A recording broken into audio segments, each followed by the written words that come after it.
Alright, and I'm back. History of the Sentinels, Part 7. The command. The Khan Maker demanded a tithe of the essence, and driven by her desire, the priests submitted themselves to her will. The Order of the Deeg took counsel with the king, speaking only of the spoiled lands sure to be found through the cleft in creation, and the opportunity to purge the new invaders from Argent Dunur. We took the war to their cursed land, pressing through the gates of wizardry. There was one among us who seemed to know the true nature of these foul demons. It was the Outlander, the stranger who had come to us from places unknown, he who had survived in the front lines far longer than any sentinel-born prisoner had before. His passion for battle against the vile horde was evidence, his lust for their destruction matching our own, though Argent Dunur remained a foreign land to him. His fervor caught the attention of inquisitors of the Sentinel Guard, some whispering of a suspected allegiance he held in secret with the demons. Silencing the critics, King Novik deemed him worthy of selection. The signifiers brought a commission to our king, and it was decided that he be lifted from the common rabble. Though no arena-born prisoner had ever been granted the honor, the Knight Sentinels broke tradition and deemed the Outlander worthy of training. A number of disciples grumbled and chaffed at the barbarian present in their ranks, but in the war with the demons, all opportunities for even the slightest advantage were to be considered, and as they witnessed the stranger spar with their hallmasters, they found in him an undying, unrelenting compatriot. This man was an outsider, friend to none, and yet rose each time he was thrown to the dirt of the circle. Battered and bruised, his brow stained with blood, he rose with grim determination for the chance to face his enemies in armed combat once again. Time passed as the stranger was instructed in the codified matrices of their order, the ancient lessons of battle and brotherhood taught to all sentinels. He could sense the opportunity before him. Soon, all of hell would feel his wrath once again. Satisfied that he would not be a detriment to their prowess, the Knight Sentinels granted him his wish as they ventured through the hell gates with the stranger in tow. They knew no rest, fighting in the unnatural elements and training under the blood moon of night. The stranger suffered exhaustion, wounds, and sickness, but asked for no aid and was offered none. 3 times the Knight Sentinels ventured into the gate and back, and upon every return the stranger strode more capable than before, his gait locked in step with the march of the sentinels. A disciplined and now controlled lust for demon blood ever present. The passing of years and numerous battles with the devils indentured the stranger to Argenta's mightiest warriors, and no longer did they condescend to him as a new-blooded conscript. For to them he had become a brother in arms forged in war, an ally and a weapon. History of the Sentinels, Part 8. As we warred with the beasts of the Argenta society grew, under the watchful eye of the Makers and through the endless power of the Essence, while our generals were consumed with the unholy war, our culture was marked by the beautiful potion the enemy had provided us, the sweet elixir. It brought us immeasurable capacity and empowered us to reach further into dimensions once thought to be beyond our grasp. Under the direction of our maker gods and the engineering of our high priests, our weapons blazed and our war machines stormed. The throngs of the populace drank deeply from the well of energy unveiled by the priests, but we of the Sentinels took no part in their abundance. Some among us whispered accusations and warnings against this manner of progress, but they were quelled, as it was not our role to dictate the future of our people, only to defend it. If only they hadn't been quelled.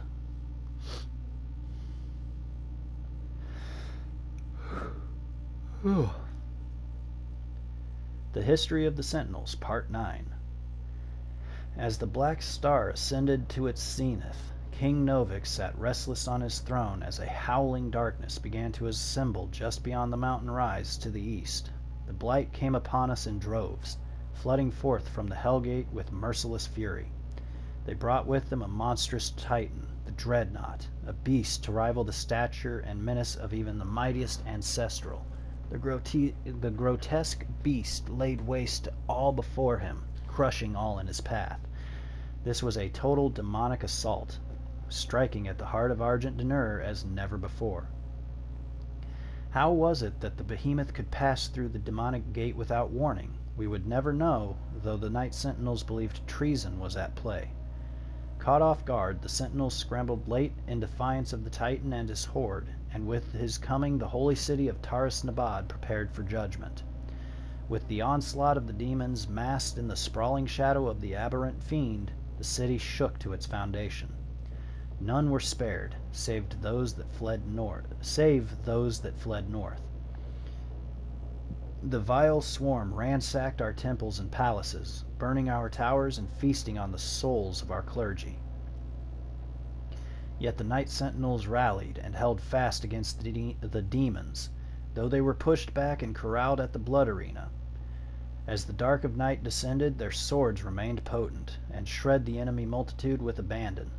Amidst the unyielding ranks of the Sentinels, when all other apprentices had fallen in battle, stood the Outlander. "Rip and tear!" he roared, ferocious in battle. The remaining conscripts of the arena stood in awe as they witnessed the beast who had once raged within their very cells, now armored alongside the shoulders of his sentinel brethren. He had risen where none other had before, a true sentinel fighter, the very best amongst them. But though the swarm fell before their assault, the Titan remained invincible, for none could tame the behemoth alone. In the hours before dawn, as the Night Sentinels weathered the relentless assault, the Outlander held his ground at the foot of the great wall in the northern bend of the castle. Seeing his unending vigor, Samur, Chancellor to the Mother God, hurried the Outlander away under veil of secrecy and, for reasons unknown, submitted him to a rite untold. This was heresy, for Samur received no consent from the Khanmaker, nor did he receive her counsel. In the Chapel of Purity, the Outlander submitted himself to the divinity machine. There, Samur Maker, the seraphim known to us only as the aid to the Mother God, blessed the Outlander with fierce speed and power to match his will. It was the method by which this transfusion took place that was most uncertain to us, for we were of the knowledge that the Maker device bestowed onto the Argenta so many generations ago was to be used by the priests only to find the impurity among us. How could it be that the device that was meant to cull the sentinel breed of its contaminants could then be used to purify the Outlander's body and give rise to the one who would lead us into battle henceforth? What rose from the holy coffin on that fateful day was not the impure abomination the Covenant warned us of. The hero within would come to be known only as the Great Slayer, the Time Walker, the warrior of Khan, whose fire sword would blaze forth a path for the just and cut through the demonic horde with a vengeance that only a God King could summon. He rose unbroken by the ritual, his eyes burning with Maker magic. He took the crucible in his hand, and wraithfire leapt forth from the blade, as only it will when held by a true sentinel warrior king. In our darkest hour, the Slayer had been chosen. Defying tradition, our most sacred laws, and the will of the great Khan herself, a stranger to our lands had been blessed with celestial might. Holy crap. History of the Sentinels, Part 10. With the coming of the Slayer, the Night Sentinels took the campaign deeper into the heartland of the demons than ever before. Many Atlans were brought forth, tearing paths through the hordes of hell alongside the Slayer and his army. The high priests, under the guidance of the Mother God, had found means to gain entry to the innermost regions of the demon world, and with the Deeg's presence, new gates could be opened. Our war machines were unstoppable, wrought with Maker technology, enhanced by the very essence our enemies hurled against us as our armies drove deeper and deeper into the blood-drenched territory of the demons. Countless victories were assured with the power of the Slayer, for with the Alpha Interfector at the fore of our pack, we brought certain doom to our foes. And though our hearts were pure and our purpose righteous, unbeknownst to the fighters of Argenta, in our wake and under the veil of secrecy, the Mother God had set her priests to build vast factories upon the heathen's land, that she might gather the essence for further development. How this deception began, we would not know, for our focus remained on the hordes of the underworld. Why then would we stoop so low as to consider our Mother God of betraying our covenant? The Khanmaker did not seem at ease with the unforeseen rise of our Slayer, and the seraphim who had birthed the destroyer in secret soon vanished from Urdak, perhaps exiled for his heresy. Our legions rose unfettered under the unquenchable rage of the Doomslayer, and his design led the Khanmaker to find profit in his endorsement. It soon became known that the Slayer was the Maker's God machine, a holy relic reborn. It soon became known that the Slayer was the Maker's God machine, a holy relic reborn, sent to bring the Maker's word to the wicked and to smite those who would seek to harm all who followed the path to Urdak. With the Slayer unwittingly cleaving a path for her, the Mother God siphoned the essence, processing it beyond our knowledge into the fuel that would come to be known as Argent Energy. The Slayer cared not for polity. He took no interest in the workings of our people, but set his task only on his desire, the destruction of the demons and their world. He no longer spoke for reasons unknown, though it was understood that he still possessed the ability, offering only guttural hefts of anger as he inflicted pain upon his enemies. For years he marched with the Night Sentinels through the fires of the demon lands, and every return to our homeworld found much changed in Argent Denur. Should any blame be apportioned to the Sentinels, it is this: in our fervor we were negligent of our people, and did not see the rising tide of evil our crusade empowered. We knew only the enemy laid before us and the wealth of Argenta at our backs, and did not pause to seek the cost and method of this progress. Basically, you done screwed up. History of the Sentinels, Part 11. Yet, as the Slayer and Night Sentinels battled the demonic host, their failure to act outside the confines of their duty allowed the rancor of the essence to grip the Argenta. It was on a mission deep within the boiling seas of the Netherrealm, where the Order of the Six reside, that a company of Night Sentinels learned of the Khanmaker's true dealings with the calloused beasts. By Maker design, it was kept secret from the Sentinels and Argent people alike that the essence we had grown so reliant on during this war was comprised of the very spirit of our brothers and sisters who'd fallen to these vile creatures. The truth had been uncovered that all beings who found their end by the demonic horde would become a vassal of the hellscape, their flesh in time twisted into the very demons we fight, their souls extracted to create the essence that powers their world and ours. The victims were the enemy, and the enemy would become us. The soldiers stood in awe at the base of a factory dedicated to such action, a place where the bodies of the slain were sorted and processed, tortured for the mill to have their souls extracted through sinister magic. Enormous vats of pain and suffering, ethereal energy, the haunting sounds of lost souls awash in an eternity of servitude, transformed into energy to power our struggle against the dark realm and its malice. But worse than this grim reality was the discovery of the machinery which was used to enact the vile process our fallen had been subjected to. For it was not by hoof and claw that this blasphemous technology had come to pass, but by the hand of the Argenta, guided by the Mother God's desires. We had fallen deep within the grasp of the enemy. What we had fought against would not reveal itself to be true, as without countenance we could hold no sway over the Argenta populace. Regardless, the honor of the Night Sentinels would have to hold up the verity of these claims, and the Mother God could be our divinity no more.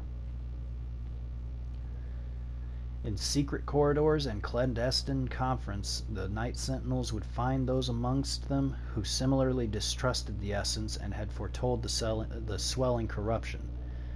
Once the truth could be shared, the skeptics became members of the Sentinel insurrection, and the breach between holy and unholy Argenta began to grow.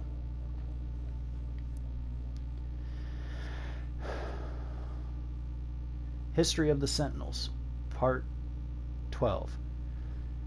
The truth could not be denied. The unholy spires raised in the barren lands functioned by blessing of Maker technology. The Khan had betrayed Argent D'Nur and had made concert with the demons to harvest their essence, in return granting them access to all the worlds under her influence. A symbiotic relationship had formed, and darkness now had been balanced by a light, for where there was heaven, so there would be a hell. The followers would be granted passage to Urdak, and the sinners would fall into the fiery pits of the Dark Realm. This word would be spread from all cultures and all worlds and in all places. We were not without blame, for it was our people, the priests and Sentinel engineers, who'd laid the work in place. Argenta's slaves had built the dark factories, and our own ancient Wraith energy helped purify Hell's elixir into the miracle fuel that now powered the Maker's world and our own. The Night Sentinels spoke of the evil brought by the essence, and carried their word to all who would listen. We had helped to create this new dichotomy, and so it must be for the Argenta to stop the spread of this pestilence, this new phase of existence, the dark and the light. If not for us, then for the innocent whose worlds have yet to fall under the spell of the Maker God and her unseen allies in the Hell dimension. Even when the Night Sentinels returned from the demonic realm, with tales of slave factories that damned the souls of the innocent, the indoctrinated masses of Argent D'Nur took no quarrel with the Makers. They were indebted to the demon essence, the ministers deliberating but finding no basis for change. The messengers were cast down for daring to speak against those who have gifted us so much, our gods. The Makers, in their infinite wisdom, would see fit that the faithful continue life anew in Urdak. They feared the wrath of the Mother God. A lifetime of servitude would not be undone by this insurrection. This was simply another trial, a test of faith to identify those that were truly worthy to experience life eternal in Urdak. The Argenta would not waver in their resolve. The Night Sentinels prepared for war once again, though this battle meant drawing the blood of their own brothers. Our army had seen the work of the demons firsthand and knew its evil. They had returned to the way of the Wraiths, and though their armament was diminished without the essence, it remained pure and righteous. A division amongst the Argenta had occurred, one side standing in opposition to the doctrine of the Makers, the other locked in belief. The Ascended Empire was comprised of the faithful and misled, wielding the desecrated energies of Hell, the power of the Makers, and marauders who had sided with the Khan. The Night Sentinels were bolstered by the free people of Argenta and the mightiest of all killers, the Slayer himself. Plans and tactics were drawn. The Sentinels would close the Argent energy factories in Necrovol, that which fed the world of Urdak directly with its supply of fresh essence. They would stop the flow. The slumbering wraiths would wake from their sleep and give Argent D'Nur courage. History of the Sentinels, Part 13. For years, the Civil War raged and took its toll on the soldiers, as their armor lay stained with the blood of their brothers on a cursed battlefield. Finally, an opportunity to end the war had been discovered by the Order Deeg and the Night Sentinels. With the Slayer at the head of their army, they gathered to traverse through the gate and sunder Necrovol, the city of the dead. The Order of the Deeg, the high priests who had pledged their allegiance long ago to the Night Sentinels, worked in service of our mission. Those holy priests who had served the Argenta since time immemorial assured us that the way was clear. A plan was set to march into the accursed walls of Necrovol and smite the factory, cutting off the flow of essence to Urdak and denying the Khan Maker of her prize. Our forces took spear in hand and advanced, and it is there that the venom of treachery struck. Upon entry through the hell portal, the night sentinels were scattered to the winds of unplanned chaos. Our warriors were separated, our ranks split as the gates twisted and hurled them across the unholy realm. Some of our warriors appeared near the gates they had walked before, but found that the vile priest had barred the way back. Then the trap was sprung, and each lone Argenta found himself set upon by bloodthirsty multitudes of demonic beasts. Let it be known that it was not the priests alone who failed the northern armies, but one of the Sentinels' own. Hell found his weakness and exploited it to the demise of Argent D'Nur. If not for the betrayer's stroke of madness, the Wraith's power would still be our own, and the Sentinel flag would still rise above Argent D'Nur to this day. History of the Sentinels, Part 14. Scattered in hell, abandoned by their clergy and reinforcements, the Sentinels proved their worth in what would be their final war with the forces of all evil.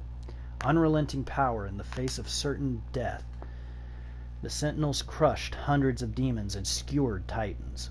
When their Atlans held no more fuel, the Sentinels took to the ground and fought the swarms on land. All of hell knew of the betrayal, for it was without question the makers and the priests who had sowed the seed of deceit long before the brave warriors passed through the gate. What hell saw that day was the beating heart of the free people of Argent D'Nur. They did not flinch in the face of their own certain death. They died as they lived, with sword and shield in hand. Urdak too low a place to house such giants. Theirs would be the fate of warrior gods, remembered for all time. Lord Sash, the stalwart banner sergeant, was found with his war standard pierced through the throat of a great beast, his body surrounded by the corpses of enemies. Roan the mighty, the light faded from his eyes, had eviscerated such a multitude that their entrails clung to the black rocks like vines. Gore, or is that might be Gar. No, that's Gore. Relentless until the end, had broken his blade on the backs of his foes, and by the time he fell he had slain another 200 with his hands alone. The priests believed the Sentinels all slain, but we are Argenta, born to overcome. Rumors, deemed heretical by the Order Deeg, persist and claim that the Slayer himself still rages in the unholy realm. None who live can know, for the future of Argent D'Nur has been bent and twisted by the perverted vision of the essence drinkers. Never again will the light of the Wraiths illuminate our world. All has fallen. If the Slayer does live, let him carry our vengeance forward. If he persists, let him wreak violence on those who have wronged us. May the blood of his sword never run dry. May the blood of his sword never dry. May his war never end until the guilty have been punished. And may this evil never again spread its shadow over another world. Huh. Cool. Story of Hell. Hell barges. Atop mighty thralls, the Hell priests oversaw the invasion of the mortal world. The thrall, slave titan of the underworld, carried the priest temples into the wake of battle, providing the priests with vigil of Hell's advance from a strategically impervious emplacement. Not from a nuke. From their temple perch, the priests would emanate a powerful psionic influence, imposing greater coordination among the chaotic forces of Hell and increasing their battle effectiveness. The thrall, possessing superior resilience, proved indestructible by conventional weapons, thwarting all attempts by arc defensive forces. Only by severing the priest's psychokinetic tether could the Titan be neutralized, an act that could only be accomplished by an infiltration of the temple itself.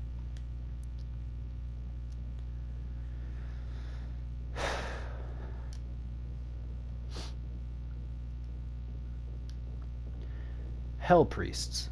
Powerful practitioners of arcane magics, the priests have warped their powers to suit their insidious purpose, harnessing the dark forces of hellish psychomancy to prepare Earth for the final blood ritual. By blood were the Hell priests bound to the dark ritual which now consumed Earth, and so long as even one of them lives, the consumption of Earth would continue. allowing Hell unfettered rule of the mortal world. Only by destroying the priests can the blood ritual be stopped and the earth saved. Deeg Neelox.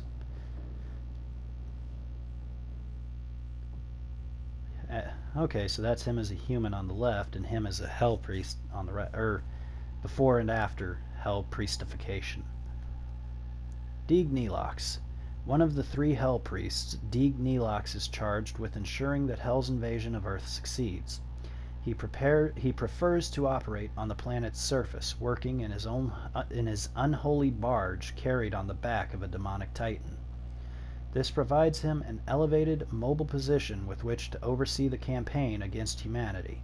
Spiteful and cruel, Neelox frequently captures civilians alive so that their still living blood can be harvested for his occult rituals. Deeg Ranak. Before and after. I like how they get all hunched and emaciated, like Hell just corrupts their appearance too. Dark Viceroy to the Chaos Throne, Ranak has long served as one of Hell's emissaries on Earth, laying the foundation for the planet's inevitable invasion. In secrecy, Ranak has prepared the Hellgate, awaiting the omen of the 6th seal, that which signals the age of rapture, which will cleanse Earth as foretold by the Maker Prophets. Ranak worked closely with Olivia Pierce during the development of the original Mars project, and since her death he has taken total control of the UAC. Aha! His promises of wealth, power, and everlasting life have corrupted the organization from within, absolving its employees of their mortal conscience, accelerating the sacrifice of Earth in exchange for the lure of Argent energy and the promise of undying union with Hell. Deeg Ranak previously served the King of Argent D'Nur as a sentinel priest, guiding the Argentis' spiritual growth as a hallowed figure.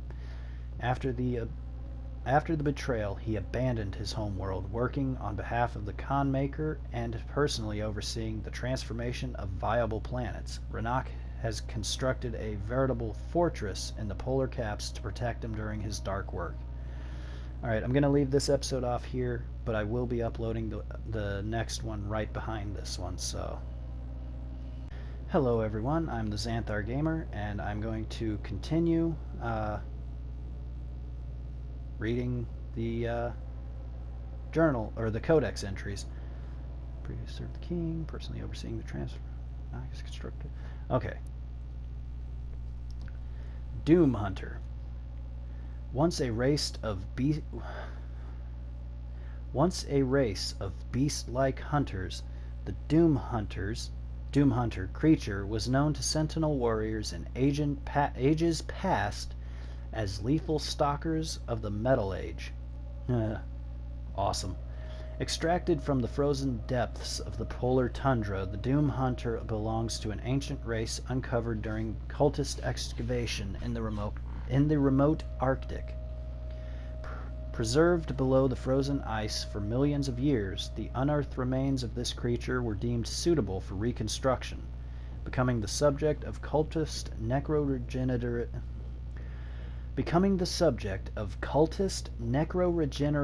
bioexperimentation. Within the remote cultist citadel, a high-tech ritual altar which towers over the Golgothan ruins, the Doom Hunter was ceremoniously and systematically resurrected and rebuilt. While the majority of its components are now cybernetic, it retains a high degree of mental faculty, a sentient, brutal hunting instinct augmented with the armaments of a tank division. Marauder. As civil war consumed Argent D'Nur, the Knights Sentinel's guard was quartered by their faith, torn between serving the Khan Maker or revolting against that which they swore to protect. Those most disillusioned forswore their oath to the Sentinel royalty, abandoning their pact of allegiance made to the throne. These hardened warriors joined the separatist group led by the exalted priest class, allying themselves with the Makers and their devout acolytes in an attempted coup against the Sentinel royal house. Those Sentinel warriors who fell in battle, having sided with the Makers, were ultimately denied finality in death. Resurrected by the divinity machine of Maker design, these fallen Sentinels were returned from the dead, transformed by Hell's power, and recreated with a singular purpose: to hunt the Slayer, now reborn as knights in Hell's army. Deeg Grav. Deeg Grav remains the most powerful of the Hell Priests amongst the people of Argent D'Nur, frequently visiting his ancient homeworld to lord over the populace. Arrogant and pompous, Grav calls for blood sport in the arena to entertain the fallen citizens of Sentinel Prime. Since the demonic invasion of Earth began, he has operated on the planet's surface along with his fellow Hell Priests to direct Hell's forces. But after the deaths of Deeg Nelox and Deeg Ranak, he has fled to the safety of the arena. It was Deeg Grav who facilitated the torment and eventual betrayal of Sentinel Commander Valen, taking the keys to the Sepulchre of Elements and opening the vault of the sleeping wraiths. The ancient creatures were abducted, transported to Hell, and tortured to siphon away their power. He used the heart of Valen's son to animate the Icon of Sin, a titan still spoken of in legend throughout Argent D'Nur. That's pretty messed up. Gladiator. In the years following the end of the Golden Age... Oop, hang on, folks. I'm making sure I started recording.